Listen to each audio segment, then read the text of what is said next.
In the early summer light of medieval France, a king could kneel without ceasing to be a king.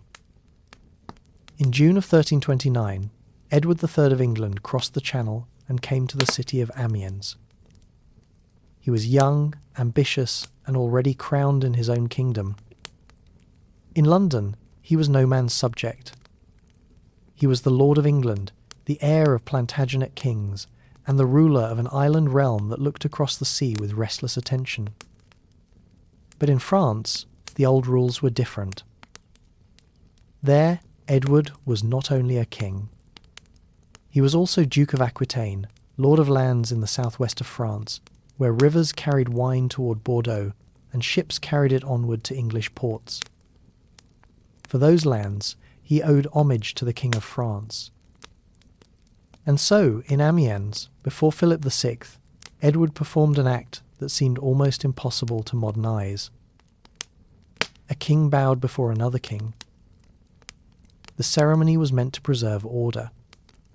It belonged to a world of oaths, seals, inherited rights, and layered loyalties, where a man could be sovereign in one place and a vassal in another. For generations, arrangements like this had held medieval Europe together. They did not always make sense, but they allowed old claims, old borders, and old families to continue living beside one another without open war.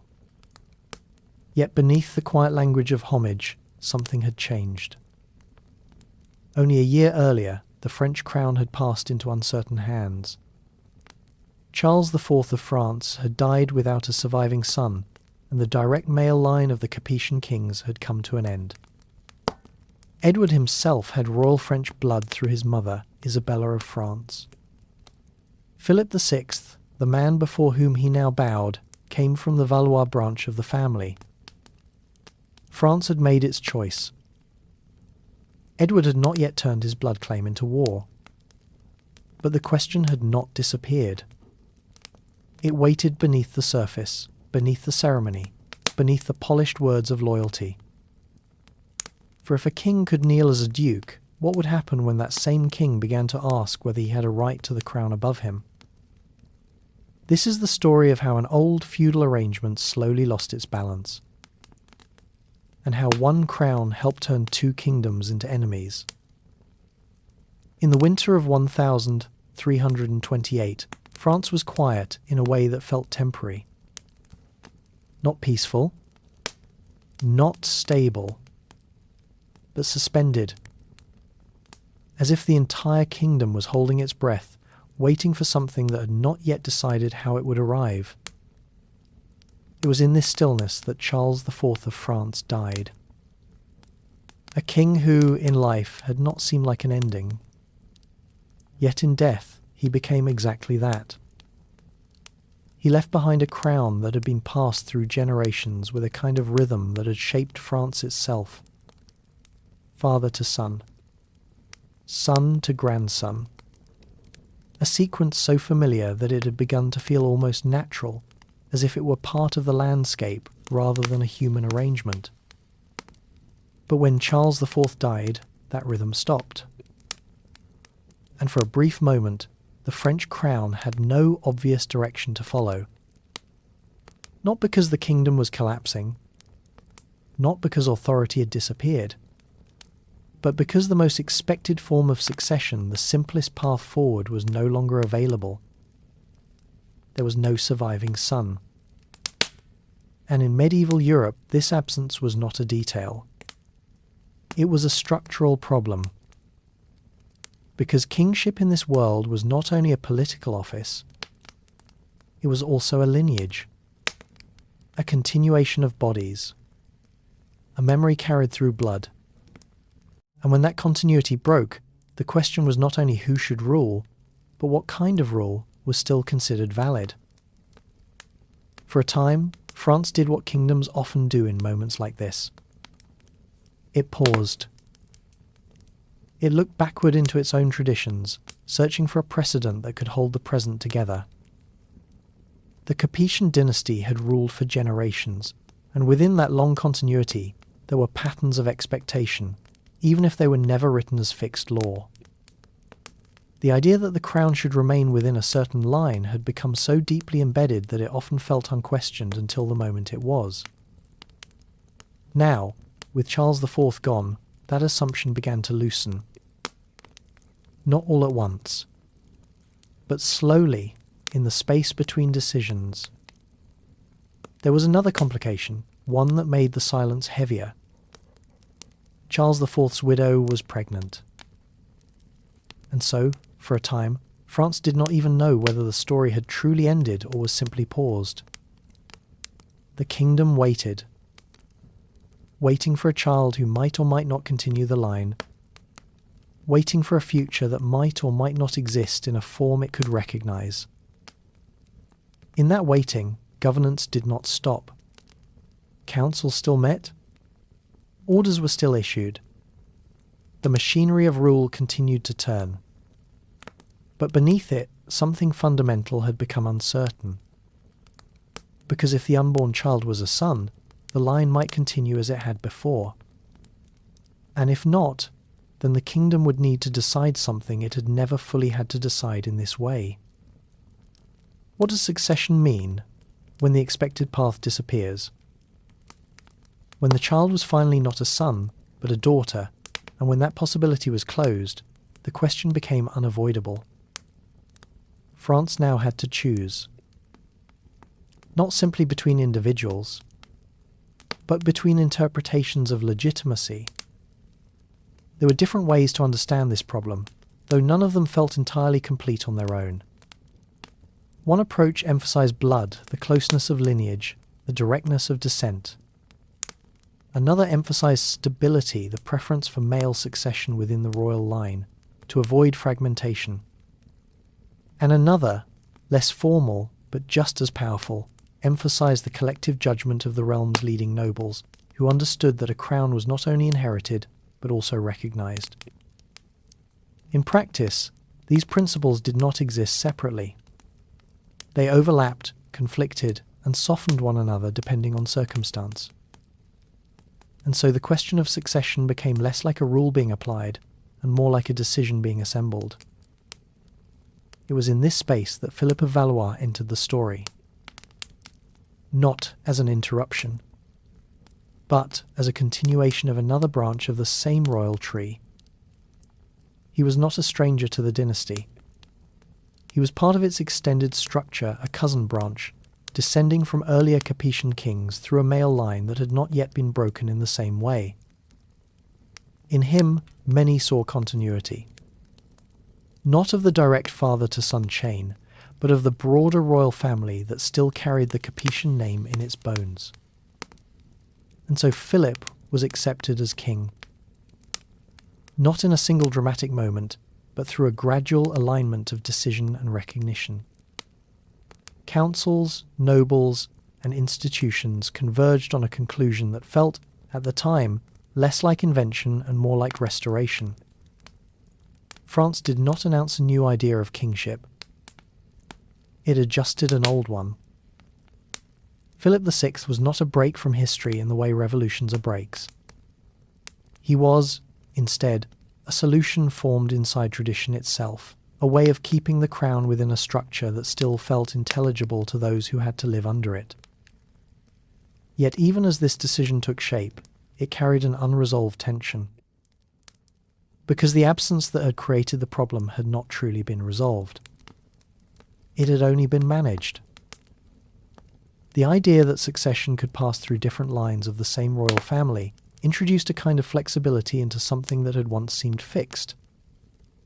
And flexibility, in a system built on inherited certainty, always leaves traces. Not immediately visible, but persist.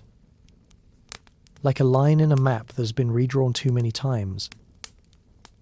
And so, in 1328, France did not experience a collapse of order. It experienced something quieter.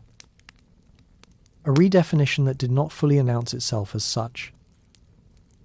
A crown remained in place. A king was chosen. And the kingdom continued.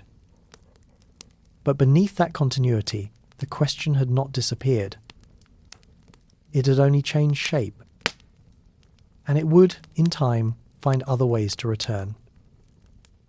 Edward III was not a distant figure in the French imagination. He was already inside the structure of the royal family. Through his mother, Isabella of France, he was the grandson of Philip IV. A blood relation exists.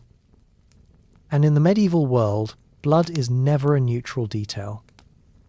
It is a language of legitimacy. But legitimacy is not the same as relation. A family tie describes connection.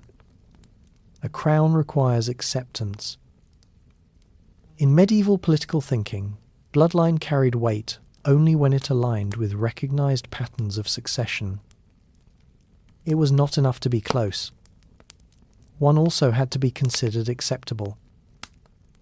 Edward's claim to the French crown passed through a woman.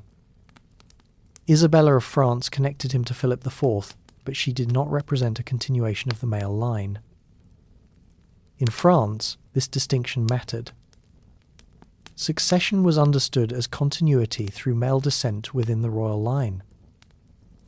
What defines a legitimate continuation of kingship? For some, Edward represented proximity. But proximity alone was not enough. A kingdom requires recognition. Philip of Valois represented a different principle. A principle of unbroken male succession within the Capetian structure. What kind of continuity does a kingdom choose when more than one form of legitimacy exists? France treated this as a problem of interpretation. The crown was not only inheritance, it was recognition. Philip of Valois was not a disruption. He was a solution within existing expectations. Not a new idea of kingship, but a way to preserve an older one. Two systems of legitimacy existed at the same time. One rooted in blood proximity. One rooted in male line continuity and political recognition. They coexisted as different ways of understanding the same crown. And once legitimacy becomes a matter of interpretation, it never fully returns to simplicity again. In 1328, France did not face a dramatic confrontation. It faced a narrower and quieter question. Not who desired the crown, but who could be accepted as carrying it forward. This distinction mattered more than it first appears, because succession in this world was not a single line of law. It was a field of overlapping expectations. When Charles IV died, several possibilities existed at once. Edward of England stood in one direction of blood relation. Philip of Valois stood in another. And beneath both of them, there was no single rule that could decide the matter in isolation. What existed instead was a structure of judgment. A network of French nobles, ecclesiastical authorities, and regional powers. Not as a formal court of law, but as the framework through which legitimacy became recognizable. Legitimacy was never purely mathematical. It was not simply proximity of blood. It was also continuity that could be sustained without fracture. One path emphasized direct blood proximity. Another emphasized male line continuity. Neither was absolute. Both were historically intelligible. The question was which principle could hold the kingdom together without constant justification. Philip of Valois represented one such answer. Not because he eliminated uncertainty, but because he reduced the number of questions that needed to be asked. He stood within the male line structure of the Capetian dynasty. This made him easier to recognize within existing expectations. Acceptance matters as much as inheritance, because a crown moves through recognition as much as blood. Recognition is never centralized. It emerges across those who maintain order in practice. Philip was accepted in this way, not as a break from the past, but as a resolution that fit within its grammar. Other possibilities required greater interpretive effort, and interpretive cost shapes what becomes sustainable. So Philip of Valois became king, not as the outcome of a single principle, but as a convergence of what could be maintained. The crown remains unchanged in appearance, but its path through legitimacy has quietly narrowed. And it is often in this narrowing, not rupture, that political order takes its lasting shape. Amiens was not the centre of a kingdom. It was not Paris, where the language of French kingship gathered around court, council, and ceremony. It was not London, where Edward III wore his own crown without needing another ruler's recognition.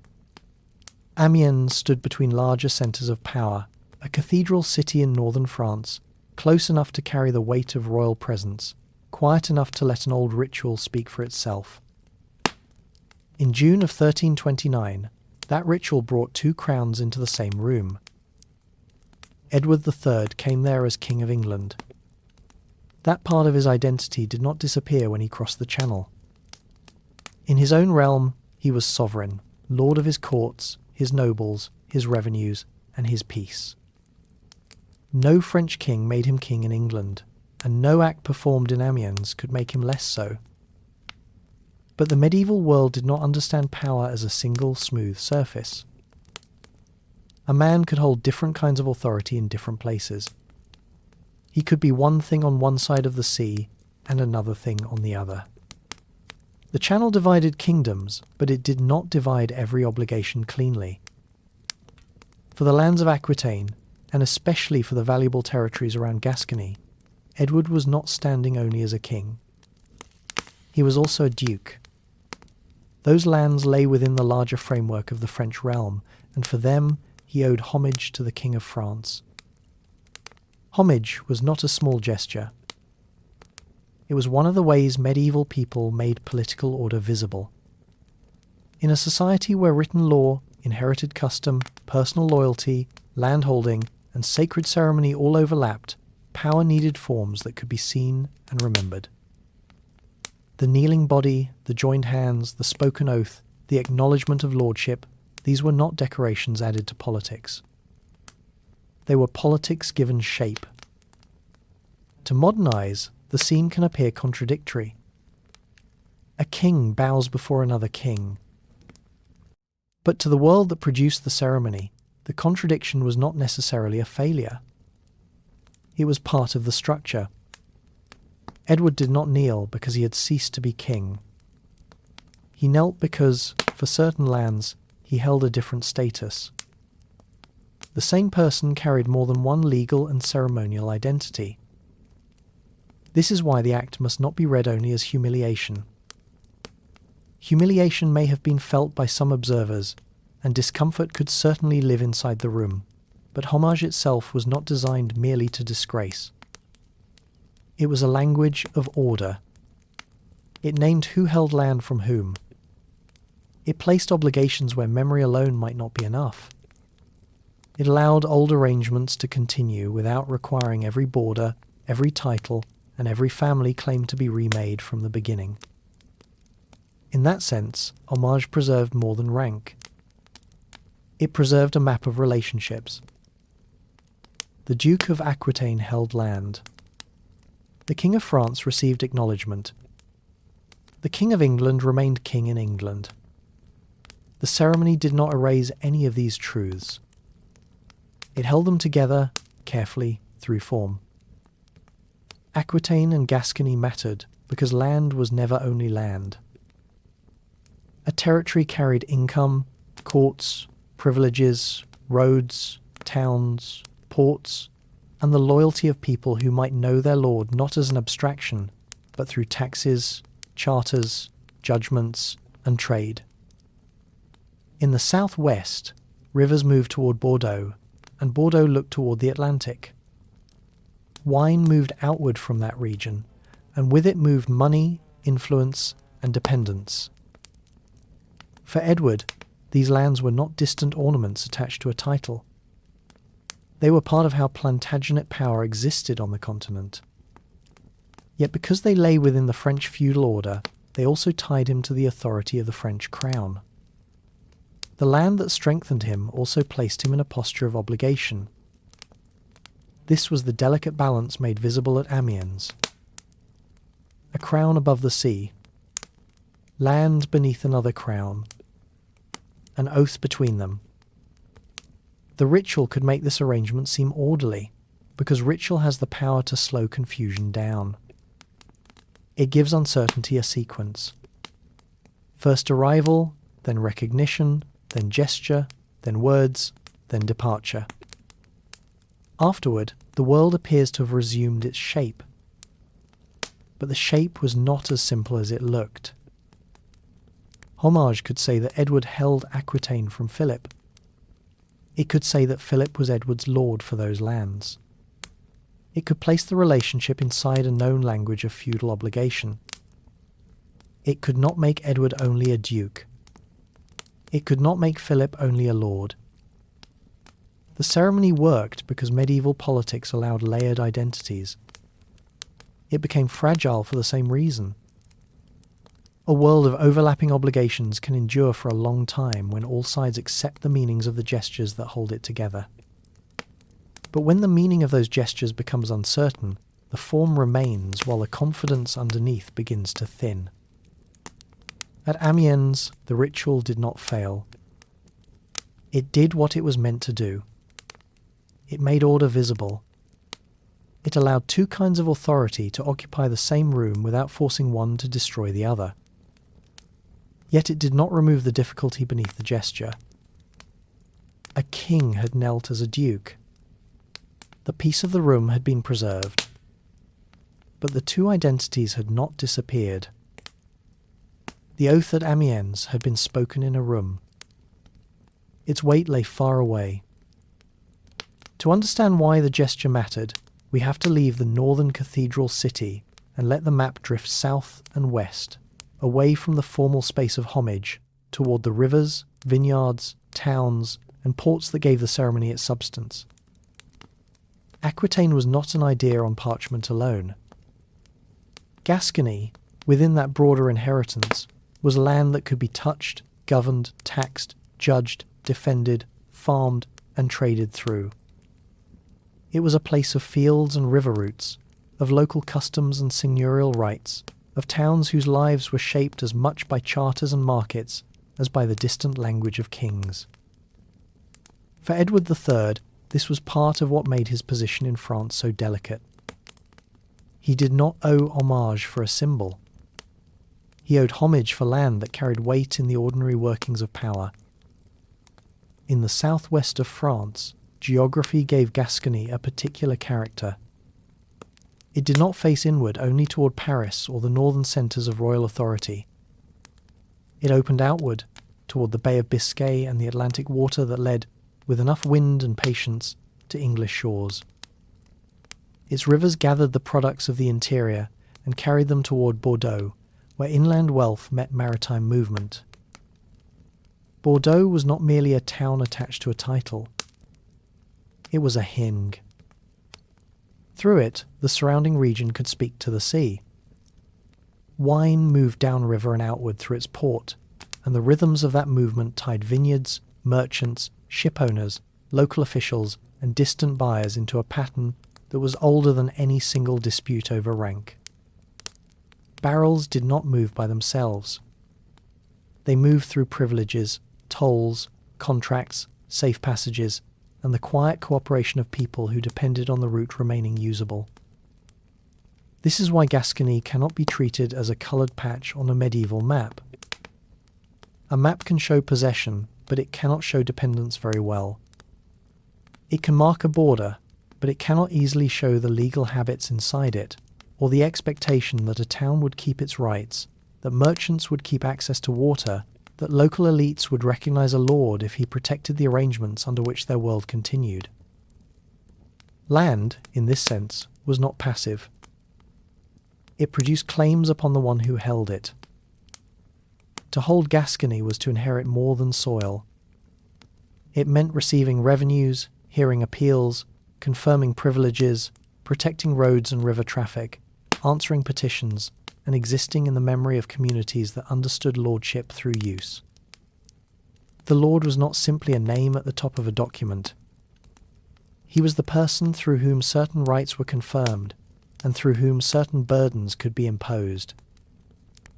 This made the English king's French lands powerful. It also made them binding. Gascony strengthened Plantagenet authority because it gave the English crown a durable presence on the continent. It gave access to revenue, influence, and a commercial world whose roots crossed the Channel in ways that made the sea feel less like a wall than a corridor. Yet the same land that gave strength also required acknowledgement of the French feudal order in which it was embedded. This was the quiet pressure beneath the oath. When Edward knelt as Duke of Aquitaine, the gesture did not float above reality. It pointed toward places where people paid dues, judged disputes, loaded cargo, tended vines, sealed charters, and watched ships leave the river mouth for the Atlantic. The ceremony in Amiens gathered all of that material life into a form that could be seen. A land-holding relationship needed a visible language. Homage supplied that language. It did not explain every local custom, or settle every tension between lordship and community, or remove the unease created when the same man wore a royal crown in one place and held ducal land in another. But it gave the relationship a shape that medieval people could recognize. It said, in a formal way, that the land was held within an order, and that the order had a lord above the lord. Gascony made this more than ceremony because it made the relationship consequential. If the land had been poor, distant, and unimportant to those who held it, the oath might have remained a matter of form. But Gascony was not an empty inheritance. It was commercially alive, legally textured, and politically sensitive. Its value did not lie only in what it produced, but in the web of expectations that had grown around its production. Bordeaux looked to the Atlantic. The vineyards looked to Bordeaux. The English ports looked across the Channel. And through those connections, a feudal obligation became something heavier than a sentence spoken before witnesses. It became a living arrangement. That arrangement depended on balance. Local rights had to be respected. Revenues had to be gathered without breaking the trust that made collection possible. Trade had to move with enough confidence that merchants would continue to risk ships, cargo, and credit. The lord had to be near enough in authority to matter, even when he was far away in person. This is why the oath at Amiens cannot be separated from the rivers of the southwest. The room gave the obligation its form. Gascony gave it weight. And in that weight, one can begin to understand why the question of homage could never remain only a question of ceremony. The land beneath the oath was too real, too useful, and too deeply woven into lives on both sides of the sea. Gascony had shown how land could bind a king. Flanders showed how trade could bind cities. To follow the next thread in the story, the map must move again. It leaves the vineyards and river mouths of the southwest, crosses the Channel in imagination, and comes to the low, damp country of towns, harbours, market halls, and weaving rooms, where wool arrived from England and was changed, slowly and skillfully, into cloth. Flanders was not simply a northern corner of the map. It was one of the great urban and commercial regions of medieval Europe, a place where towns could become powerful because work gathered there in dense and organised forms. Bruges, Ghent, Ypres, and other Flemish towns were not royal capitals, but they possessed a kind of civic weight that came from craft, money, privileges, and the ability of many hands to turn raw material into something valuable. Wool was at the centre of that world. Before it became cloth, before it appeared in markets as finished fabric, it began as fleece, gathered from sheep in the English countryside, and moved through merchants, ports, ships, and credit. It crossed water before it crossed looms. It carried with it not only material value, but also expectation. because a town built around weaving cannot easily live without the steady arrival of what its workers need. This made English wool more than a commodity. It was part of the rhythm of Flemish urban life. In the weaving towns, prosperity depended on continuity. The loom needed wool. The dyer needed cloth. The merchant needed finished goods. The town needed trade to remain open, predictable, and protected by rights that were understood by those who bought, sold, taxed, and governed. If one part of this chain became uncertain, the uncertainty could move quietly through workshops, households, markets, and council rooms. The dependence was not simple submission. Flemish towns were not passive places waiting to be directed from outside. Their citizens guarded local privileges, negotiated with counts, defended commercial customs, and understood that urban wealth gave them a voice in the world around them. A town like Ghent or Bruges did not wear a crown, but it could not be treated as if it had no will of its own. This is why Flanders was politically delicate. It lay within a world of French lordship and noble authority, yet much of its economic life looked across the sea. Its merchants and craftsmen depended on access to English wool, while the English crown depended on the wealth, taxation, and influence that wool exports helped sustain. No single ruler owned that relationship in a simple way. It passed through harbours, guilds, local officials, merchant networks, and the guarded rights of towns that knew their own value. The Channel, once again, was not only a border. It was a route. Ships crossing between England and the Low Countries carried wool bales, but they also carried dependence. They joined fields to workshops, rural production to urban skill, and royal revenue to the labour of people who may never have seen the court whose decisions could disturb the flow of their lives. Trade made politics less clean. A king could think in terms of claims, lordship, and dignity. A town often had to think in terms of access, supply, and privilege. These worlds were not separate because the crown needed revenue and the towns needed order. But they did not always feel the same pressure in the same way. In Flanders, local autonomy rested on careful balance. The towns needed room to manage their work, protect their customs, and maintain the confidence of merchants. The count and the wider feudal order needed acknowledgement, dues, and obedience that could be made visible. The French crown stood above that world in ways that mattered, yet the life of the towns was tied to a material flow that no political boundary could entirely contain. This did not make Flanders an English ally in any simple sense. It made Flanders a place where interests overlapped uneasily. A Flemish merchant might care less about the language of royal inheritance than about whether wool would arrive.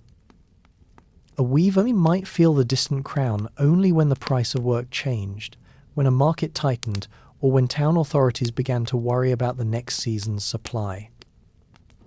The great questions of kingship reached such people indirectly, through the ordinary materials of life. Wool, cloth, credit, port access, town rights. These were quieter than crowns, but they were not smaller.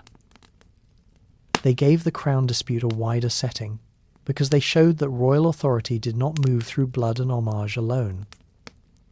It also moved through the routes by which people earned, traded, and protected their place within a changing order. Flanders was, in this way, the northern mirror of Gascony.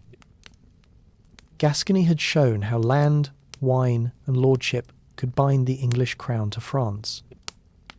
Flanders showed how trade, towns, and sea routes could draw many more lives into the same unsettled pattern. One was rooted in possession, the other in exchange. Both made the old arrangements harder to keep separate from the daily needs of people who lived beneath them. By the time we reach Flanders, the question of the crown has already begun to leave the chamber. It has moved into land. It has moved into ports. Now it moves into wool, cloth, damp stone streets, and the sound of looms working late in the northern towns. The argument remains quiet for now, but it is no longer only royal. By now, the question of the crown had begun to move outward. It had left the chamber of succession and passed into homage. It had moved through the land of Gascony, through the port of Bordeaux, through the wool towns of Flanders. Each place had shown something different. Blood could create a claim, land could create obligation, trade could create dependence. Yet the map was still wider than that. At its edges, the same unsettled world continued in quieter forms. To the north of England lay Scotland, a kingdom with its own crown, its own memories, and its own need to survive beside a larger neighbour. It should not be reduced to a tool in someone else's hand. Scotland mattered because its position gave it a gravity of its own. A northern frontier changes the meaning of every southern concern, because a ruler who looks across the Channel must still remember the roads and castles behind him. Borderlands have this quiet power. They are places where authority becomes practical before it becomes grand. A crown may speak in the language of inheritance, but a border speaks in roads, watchtowers, kinship ties, local loyalties, and the memory of previous settlements. It is one thing to claim order from a royal hall. It is another to make that order felt in a landscape where neighbours, lords, and rival protections meet one another in daily life. The French connection with Scotland belonged to this older political texture. It was not a modern alliance between nations in the later sense. It was a relationship shaped by shared pressures, by the usefulness of friendship at a distance, and by the knowledge that a rival's attention could be divided without a sword being drawn in the room where policy was discussed. For France, Scotland was part of the northern edge of English concern. For Scotland, France could be a counterweight, a source of recognition, and a reminder that England's horizon was never only domestic. This did not make Scotland passive. It made Scotland part of the same web. The same pattern appeared in another form with Robert of Artois. His story belonged first to the French noble world, to questions of inheritance, status, legal judgment, and aristocratic memory. Artois was not merely a name on the margin of the map. It was a county, a claim, a set of family expectations, and a reminder that noble houses could carry disputes for years because land and honour were seldom easy to separate. Robert should not be imagined as a simple villain moving pieces in secret. He belonged to a world in which noble claims could become personal, legal, and political all at once. When such claims failed inside one framework, a displaced noble might seek hearing, shelter, or usefulness somewhere else. Exile was not only a condition of absence, it could become a form of political movement. A man who crossed the Channel did not leave all his claims behind. He carried them. He carried documents, memories, names, grievances, loyalties, and the knowledge of one court into the hearing of another.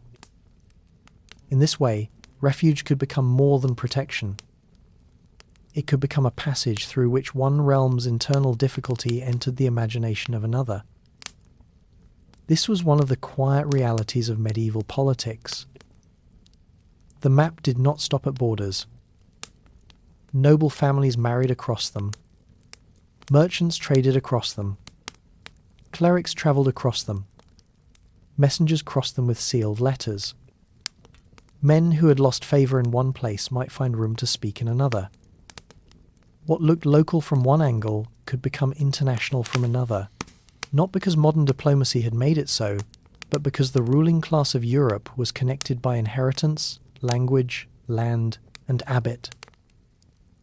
Scotland and Artois were very different in scale. One was a kingdom on England's northern frontier. The other was a noble dispute within the French aristocratic world. But both reveal the same underlying problem. The settlement between England and France could not be protected by looking only at Paris, London, Gascony, or Flanders.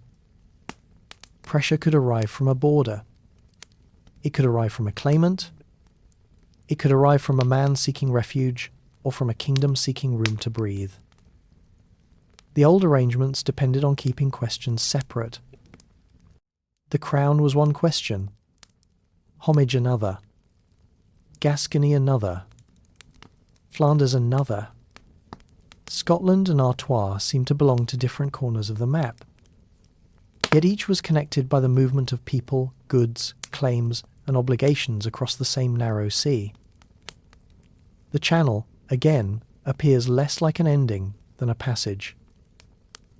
Across it moved wool and wine, but also rumour, petition, advice, resentment, and expectation. A harbour could receive a merchant one week and an exile the next. A court could listen to a foreign claim not because it wished to overturn the world, but because claims, once spoken, had a way of finding listeners wherever they might be useful. This made settlement fragile. Not because every edge of the map was ready to break, or because every exile carried danger, or because every border was unstable by nature. The fragility came from connection itself.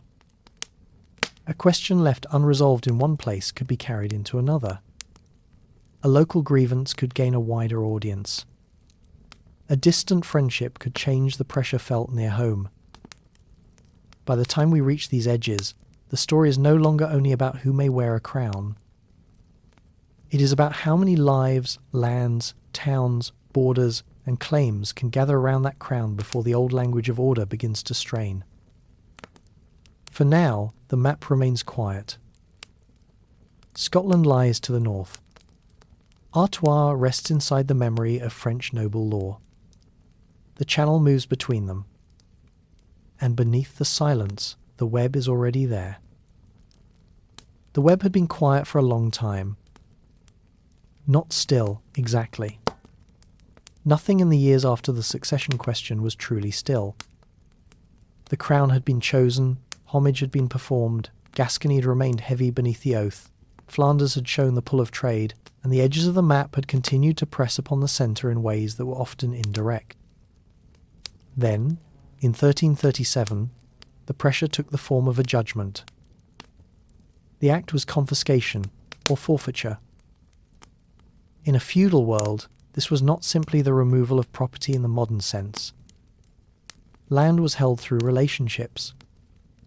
A lord granted, confirmed, protected, and judged. A vassal received, served, acknowledged, and answered. If the relationship was believed to have failed, the lord could claim that the land had been forfeited, not because land had become meaningless, but because the bond through which it was held had been treated as broken. This was the language Philip VI could use. For Edward's lands in France, Philip was not merely another king across the water. He stood, within the feudal order of those lands, as the superior lord. The same ceremony at Amiens that had made Edward's position visible also made Philip's position visible. Homage did not only bind the kneeling man, it affirmed the authority of the one who received the oath. A seal on parchment could therefore speak with a grave kind of force. It could say that a relationship had failed. It could say that land held under one order should return to the hand above it. In an ordinary case, this would already have been serious. For any vassal, forfeiture touched honour, inheritance, income, and place. It was not a minor penalty attached to a forgotten rule. It was a judgment upon the condition of lordship itself, a statement that the person holding land could no longer hold it under the terms that once gave possession legitimacy. Edward, however, was not an ordinary vassal. He was a crowned king. This made the legal language more difficult to contain. If Edward had been only a duke, the matter might have remained inside the expected vocabulary of feudal discipline. A lord judging a vassal belonged to the old grammar of landholding. Yet Edward's ducal identity could not be separated from the royal crown he wore in England. The same person who owed homage for Aquitaine also ruled across the Channel in his own right. The judgment therefore touched two layers at once. At one level, it concerned French land. At another, it addressed a king. This was the old contradiction of Amiens returning in written form. In 1329, the contradiction had been held inside ceremony. A king could kneel as a duke, and the room could remain peaceful because everyone present understood which identity was being displayed. In 1337, the same layered identity became harder to manage. The document did not kneel. It judged. Gascony made the judgment heavier. If the forfeited lands had been empty, poor, or merely symbolic, the act might have remained within the cold language of title. But Gascony was a living possession. It contained towns, courts, revenues, customs, river routes, vineyards, merchants, petitions, and ports. Its meaning could not be reduced to one name written on a line. To declare such land forfeit was to touch a whole arrangement of rights, habits, and expectations. Bordeaux, again, stood quietly behind the words. So did the rivers leading toward it. So did the trade that moved through it, the local privileges that needed confirmation, and the people whose daily order depended on knowing who could judge, who could tax, who could protect, and who could be appealed to when ordinary life became uncertain. A confiscation was formal, but its consequences were material. This is why the earlier pressures gathered around it. The succession question had left behind uncertainty about the crown. Homage had made Edward's double identity visible. Gascony had made that identity valuable and binding. Flanders had shown how commerce could carry political pressure beyond courts. Scotland and Artois had shown how the edges of the map could draw distant questions into a wider web. None of these alone had to produce rupture. Together, they made the judgment of 1,337 harder to treat as local. The old order depended on separation. It depended on being able to say, this is a question of land, this is a question of blood, this is a question of trade, this is a question of border pressure, this is a question of noble grievance. Such separations had allowed medieval politics to endure complexity without naming all of it at once. The confiscation named too much. It placed land and oath in the same sentence. It placed lordship and kingship under the same seal. It took the careful ambiguity that had helped preserve peace and forced it into the sharper shape of judgment. There may have been clerks, folded documents, wax impressed with royal authority, and maps understood more through lists of rights than through clean borders. Nothing about such a scene needs to be loud. In the medieval world, some of the heaviest acts were quiet. A decision could pass through ink before it passed through memory. A seal could fall without raising its voice. The confiscation was not a battle. It was a formal act within a language that medieval rulers understood. Yet formal acts can change the ground beneath everyone who must live by them. Once a lord has declared land forfeit, and once the vassal is also a king, the old arrangement becomes harder to restore without changing what the words have done. A document had carried the pressure of many years into one legal form. The seal had not shattered the world. It had made the fracture legible. And in the silence after judgment, the old language of order no longer sounded quite as whole. The confiscation had spoken in the language of lordship. It had treated Edward as a vassal whose French lands could be judged, withdrawn, and returned to the authority above them. In that language, the question was narrow enough to fit inside the old grammar of feudal order: a lord, a vassal, an oath, a landholding, and a failure that could be answered by forfeiture. Edward's answer required a different language. If he replied only as Duke of Aquitaine, he remained inside the frame that Philip VI had chosen. He would be defending land held under another crown, answering as a subordinate within the very structure that had judged him. Such a reply could challenge the decision, but it could not easily challenge the authority from which the decision claimed to come. The older claim offered another path. It had never fully disappeared.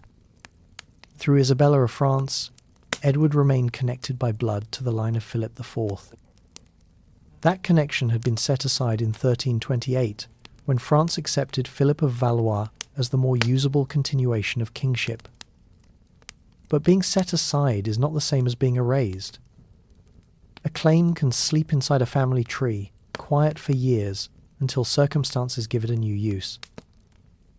The confiscation made the old blood claim useful again. Not because blood alone suddenly solved everything, and not because the French choice of Valois vanished from memory. The claim became useful because it allowed Edward to alter the question being asked.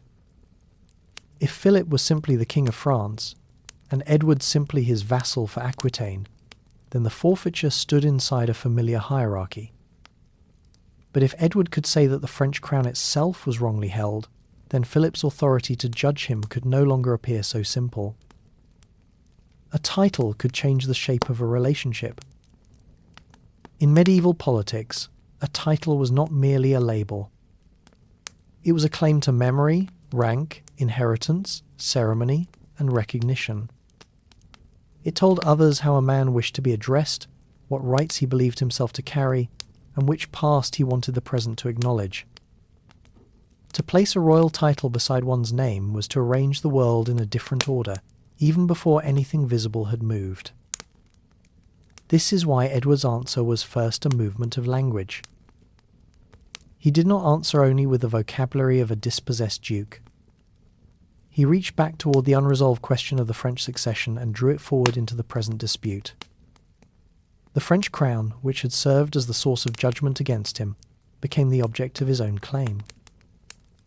This did not make the claim simple. It made it larger. A duke defending land asks for restoration, correction, or protection within an existing order.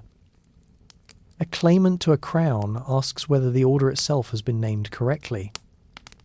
The first speaks from inside the hierarchy. The second asks whether the hierarchy has been built around the right person.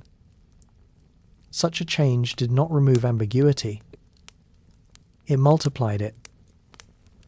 Edward could still be understood as Duke of Aquitaine in relation to certain lands, but he could also speak as someone whose blood, memory, and inheritance placed him near the French crown. These identities did not cancel one another. They stood beside one another, as medieval identities often did, each becoming useful in a different setting. The Low Countries gave that language a place to breathe. There, in the damp air of towns, markets, and council chambers, the claim could be heard outside the immediate centre of French royal power. Flanders and the neighbouring regions were not empty stages for someone else's ambition. They were crowded with their own interests, privileges, merchants, craftsmen, and civic anxieties. Yet precisely because they stood between kingdoms, trade routes, and political pressures, they offered a space where titles and claims could circulate with unusual force. A title spoken there did more than decorate a document. It could reassure some listeners, unsettle others, and give form to arrangements that had already been forming through trade, protection, and shared interest. In a world where political meaning travelled through seals, letters, heraldic signs, and public forms of recognition, the written title mattered because it allowed a claim to be repeated, copied, addressed, and remembered. The lilies of France, the seal, the name, the style of address, these were not small things. They were the visible surface of legitimacy. To modern ears, a title can sound like language after the fact, something added to events already decided elsewhere. In the medieval world, language could be part of the event itself. A name could open or close possibilities. A style could invite recognition or refusal. A seal could turn an argument into an object that could travel farther than the voice that first framed it. This was the quiet force of Edward's counterclaim. It did not need to be imagined as sudden anger. It was not a simple cry of revenge. It was a reordering of terms.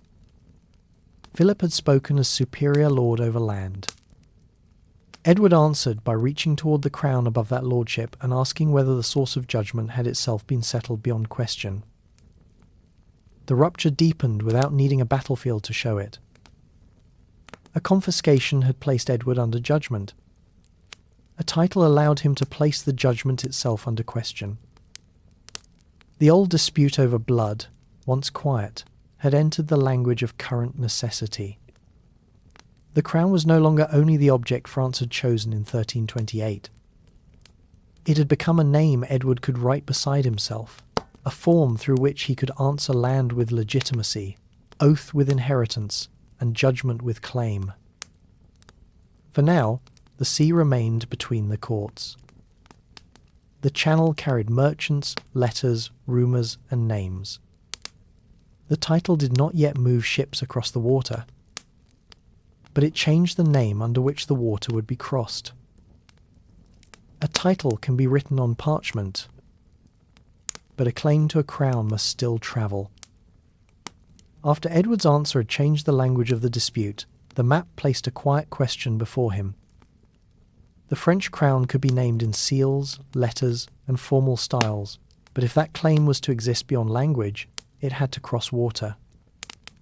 It had to move through ports, ships, tides, harbours, crews, merchants, messengers, and all the uncertain spaces between one shore and another.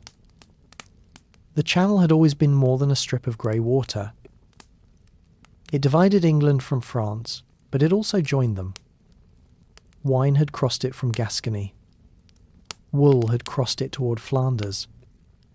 Letters, rumours, petitions, exiles, clerks, sailors, and merchants had passed over it in both directions. The sea was a boundary only if one looked at it from too far away. Up close, it was a road, though a road that shifted beneath every traveller. For a royal claim, that road mattered deeply. A king could style himself in a new way, but the title needed reach. It needed ears to hear it, towns to receive it, allies to consider it, and arrangements that could be maintained long enough for the words to become part of political life.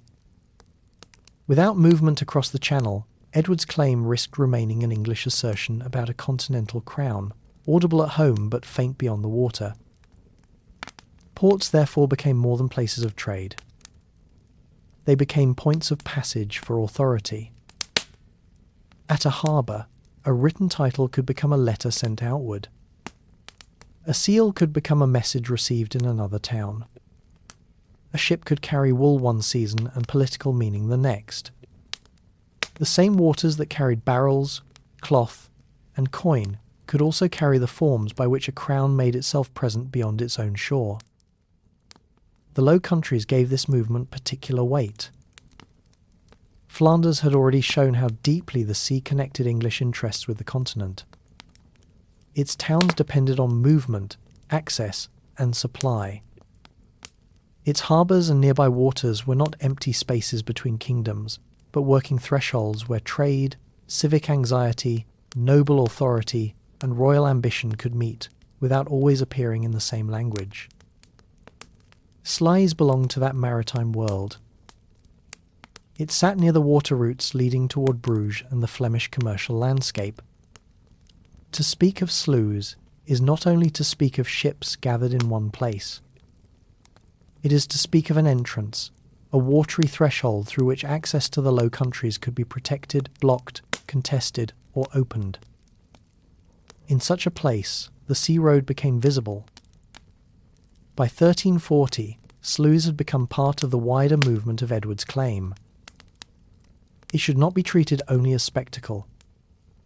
A battle can draw the eye too quickly toward noise, force, and victory.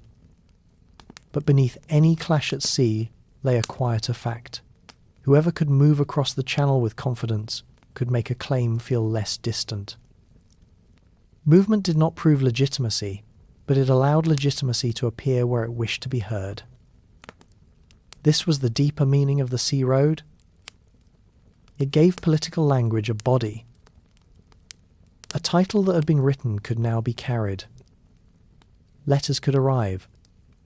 Envoys could appear. Payments, supplies, and understandings could follow routes already used by merchants and sailors.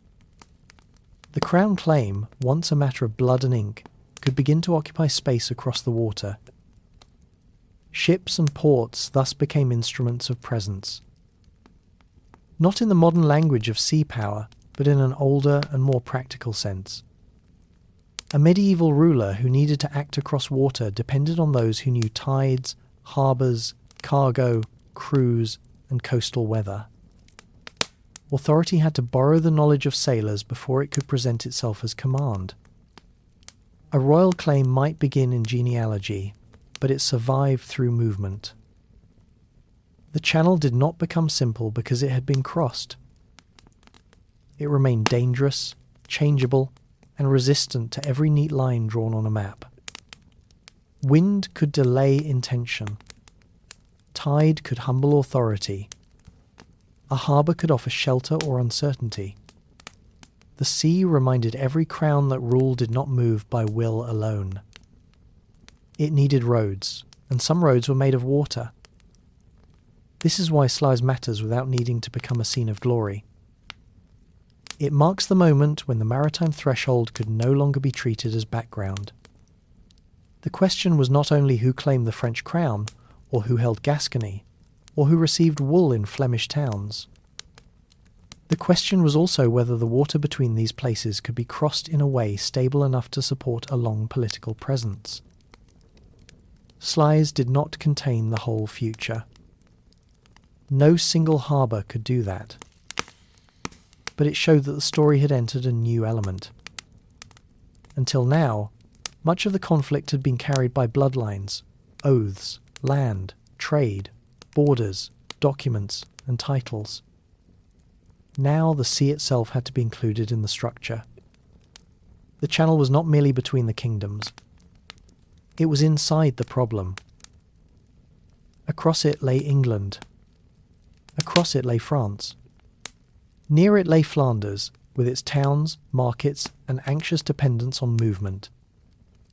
The waters joined all three. The claim had already been given a name. Now it needed a road. Not a road of stone or earth, but a passage of tide, harbour, sail, and uncertain weather. Through that passage, letters could travel, authority could be recognised, expectations could gather, and a distant title could begin to feel present on the far side of the water. The title had found its road. And the road was made of water. A quarrel can begin with a lord and a vassal. It can begin with land, an oath, a judgment, and a question of who has failed whom. For a time, such a quarrel may remain inside the old language of feudal order, where the terms are narrow enough to be named: homage, forfeiture, possession, obedience, appeal. But the quarrel between Edward and Philip no longer fit easily inside that frame. Too much had gathered around it. The crown had become uncertain. The oath at Amiens had exposed a layered identity. Gascony had given land a living weight. Flanders had drawn trade into the structure. Scotland and Artois had shown how borders and noble claims could carry pressure from the edges of the map. The sea road had made movement possible. By then, the dispute was no longer resting in one relationship alone. A feudal quarrel concerns a bond. A conflict between realms requires a world around that bond. A realm was not a modern nation-state. It was a political community held together by crown, law, custom, lordship, memory, churches, towns, noble households, local liberties, and the acceptance that certain commands had weight because they came through recognised authority. Its unity was uneven, layered, and often negotiated. Yet it could still be made to act, especially when a crown learned how to speak to it repeatedly. A king's claim cannot endure only as a private assertion. It needs recognition, or at least enough recognition to be useful. It must be repeated in documents, heard in councils, accepted by some, resisted by others, and made familiar enough that people begin to organise around its language. A title written once is a statement. A title written, sealed, taxed for, defended, and answered becomes part of public political life. Public language mattered because it gave the quarrel a wider audience. When a crown described the dispute, it did not speak only to another king. It spoke to nobles whose service might be requested, to towns whose money might be needed, to merchants whose routes might be disturbed, to clergy who would hear the language of justice and right, and to local communities who might feel distant from the question of France until the question arrived in the form of taxation, obligation, or rumour. Taxation made the widening visible. A long conflict could not live only on ceremony. Roads, ships, messengers, wages, supplies, diplomacy, protection, and administration all required money. In a candlelit chamber, accounts could be written in careful hands, sums arranged, obligations calculated, and requests justified. The ink of finance was quieter than the language of glory, but it helped determine how long a claim could remain active. Tax was not merely extraction. It required explanation. A ruler asking for resources had to make the quarrel understandable to those expected to contribute. The claim had to be framed as more than a personal grievance. It had to be connected to honour, right, protection, inheritance, safety, trade, and the good order of the realm. In this way, fiscal need encouraged political language to broaden. What began as a dispute over land could be described as a matter touching the whole community under the crown. Nobles mattered because they stood between royal language and local reality. They carried obligations of service, counsel, loyalty, and presence. Their households connected court to countryside. Their names gave weight to causes that might otherwise remain distant. Yet nobles were not simply instruments. They had lands, memories, rivalries, marriages, debts, and expectations of their own. To draw them in was to draw in all the layered interests that came with them. Towns mattered for a different reason. They held money, craft, transport, local privilege, and the practical knowledge of movement. A town might not care about royal genealogy in the same way a court did, but it could care deeply about trade, tolls, security, and the terms under which its merchants crossed roads and water. Once towns were asked to pay, supply, negotiate, or endure disruption, the quarrel entered streets, halls, markets, and records. Merchants mattered because the routes of exchange had already made the two sides difficult to separate. Wine, wool, cloth, credit, and shipping did not obey the clean shape of dynastic argument. They moved through habit and necessity. When royal conflict touched those routes, it touched people who thought less in terms of crown descent and more in terms of access, risk, loss, and protection. Their world widened the conflict without making it modern. This was not later nationalism. People did not suddenly become modern citizens of national states. Their loyalties remained layered to lord, town, parish, household, custom, king, and realm. But repeated demands can teach a community to remember a conflict. A tax raised once may be resented or accepted. A claim repeated year after year can settle into public language. A name spoken in councils, records, churches, and market towns begins to belong to collective memory. This is how scale becomes durable.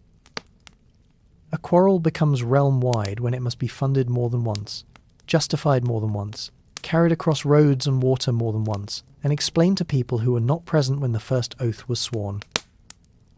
Every request for support becomes another thread. Every seal, account, town meeting, noble obligation, and harbour crossing adds weight to what once might have been contained in a narrower dispute. They were two royal realms learning, slowly and unevenly, to organise themselves around a conflict that had outgrown its first language. The old terms were still there: land, oath, lordship, inheritance. But around them gathered roads, taxes, ports, towns, nobles, councils, and memories. The quarrel had grown large enough to outlive the room where it began. And before any single field could define it, the long shadow of the claim had already fallen across the realms that would have to carry it. Before a field becomes famous, it is only land. It has weather, roads, nearby villages, paths worn by ordinary feet, and the silence of a place that has not yet been asked to carry memory. Crecy can be named now, because history has made the name heavy. But to understand the beginning of the 100 Years' War, it is better not to begin there. A battlefield can reveal a war. It does not always create one. Long before any famous field could give the conflict a shape in memory, the deeper structure had already begun to form. It had formed in a crown left without a son, in a blood claim set aside but not erased, in the choice of Philip of Valois, in homage at Amiens, in the lands of Gascony, in the wool towns of Flanders, in the northern edge of Scotland, in the grievances of nobles, in sealed judgments, written titles, sea roads, tax records, and repeated explanations. The war had already learned how to exist before it learned how to be remembered through battle. This is why Crecy should not be treated as the beginning. It belongs to the story, but it does not contain the origin of the story. By the time a field could become the place where men gathered under banners, the claim had already passed through many quieter rooms. It had entered councils where rights were argued, chambers where accounts were written, ports where ships waited for tide, towns where merchants wondered about access, and noble households where loyalty was understood through inheritance, service, and expectation. The field was not empty of meaning before anyone stood upon it. Meaning had been travelling toward it. Edward's claim cast its shadow because it touched more than one question at once. It asked who had the better right to the French crown. It asked whether a king could be judged as a vassal without disturbing his royal dignity. It asked whether land could be separated from oath, whether trade could remain apart from politics, and whether a title once spoken could be made silent again. A claim becomes powerful when it cannot remain only a claim. It becomes a structure when other lives must arrange themselves around it. That was what had happened. The crown was no longer only an object of dynastic argument. It had become a reason for taxation, a language for councils, a burden for towns, a problem for merchants, a pressure on borders, a name in letters, a seal on documents, and a memory carried by those who had never stood near the first dispute. Slowly, the claim taught two realms: to speak, pay, negotiate, remember, and endure around it. France, too, was changed by having to answer. The Valois settlement had once offered continuity. It had allowed the crown to pass into a form that many leading powers could recognise. But recognition, once challenged, must often be repeated. Philip's authority was not merely a private fact. It had to be made visible through judgment, counsel, lordship, and the capacity to answer those who questioned the source of his right. England was changed in another way. Edward's claim asked his own realm to look across the water and understand a continental crown as something connected to its own king's honour, inheritance, and political future. That understanding did not arrive all at once. It was shaped through words, requests, taxes, ships, noble service, and the slow work of making a distant claim feel close enough to matter. This was not the birth of modern national feeling. It was older, more layered, and more uneven. People belonged to households, towns, churches, lordships, counties, customs, and crowns in ways that did not form a single modern identity. Yet they could still be drawn into a conflict by repeated demands and repeated language. A cause remembered often enough can become part of how a community understands its burdens. A name written often enough can become familiar even to those who do not fully control what it means. Memory begins before battle. It begins in accounts, in summon service, in letters read aloud, in rumours travelling by road and water, in the quiet sense that a distant quarrel has begun to ask something of people who did not make it. Before a field is filled, the world around it is already being prepared to understand why men have come there. This is the long shadow of a claim. It moves slowly. It crosses water before it reaches land. It passes through the hands of clerks, merchants, nobles, sailors, priests, and townsmen. It changes the weight of familiar words: crown, lord, oath, realm, right. It makes old arrangements feel less settled, not by destroying them at once, but by asking them to answer the same question again and again. By the time the road leads toward Crecy, the story has already become larger than the road itself. It is no longer only a matter of one disputed succession, one act of homage, one confiscated land, one title written beside a name, or one sea crossing opened by ships. Those things remain, but they have gathered into something more durable, a conflict that two realms now have to carry in memory: money, obligation, and language. A battlefield may give such a conflict a picture. It may give later generations a name to remember. But beneath the name lies the quieter work of years, the work by which a claim became a structure, and a structure became a burden heavy enough for kingdoms to bear. Before the field was filled, the shadow had already arrived.